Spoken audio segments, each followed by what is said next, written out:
So what happens is in juice jacking is the cyber criminals tamper charging stations in public areas or wherever they can access them and install malicious software or malware on them. So they tamper either the USB port or also cables can be tampered.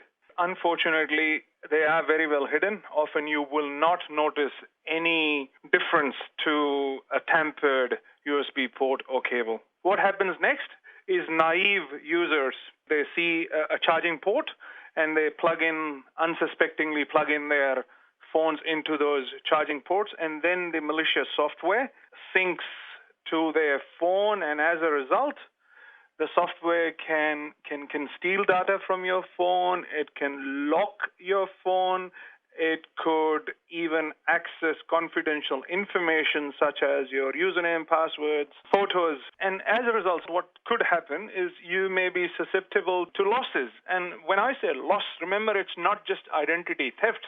It could also lead to financial fraud. And ultimately, all of this leads to stress. And when we're talking about this, we're talking about the USB ports that your cable goes directly from your phone into the USB slot. So if you use your 240-volt adapter, does that protect you? Yes, it does. Absolutely. So if you're using your regular wall plug AC power adapter, that's fine because that obviously hasn't been tampered with. You know, there are simple things that they can do. And one of the most simple thing is avoid USB power charging stations. Now, as you know, USB power charging stations now can be found in shopping centers. You know, they're found in airports, they're found in restaurants, they're found in public transport. So try and stay away because it's difficult to identify whether they've been tampered with. You can also use a portable power charger or a portable power bank and avoid borrowing that from others. So don't use someone else's portable power bank because that could also have been compromised. There are data blocker devices that are available, so you can use that. And the reason I say data blocker devices, the transfer through USB cables allows the transmission of both data and power together. So what a data blocker device does, it blocks the transmission of data.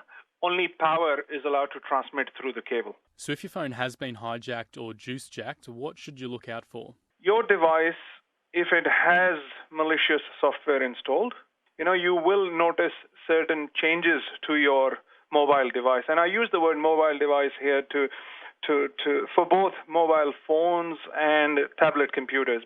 So there are some telltale signs that people should look out for. You might see that the battery consumption of your mobile device has increased a lot. Your device has started restarting. Often what also happens is the apps that you have on your mobile device take a lot of time to load. Your mobile device heats a lot. And also you will notice that your device settings are changed. Once you maybe suspect that your phone might have been tampered with, what's the best thing to do then? If people suspect that their mobile device has been juice jacked, go through the apps that you've installed in your phone. If you find a suspicious app that you don't recall downloading and installing, delete it. And if you still feel something is not right, just restore your device to its factory settings. Finally, install antivirus software and keep your mobile device's system software up to date.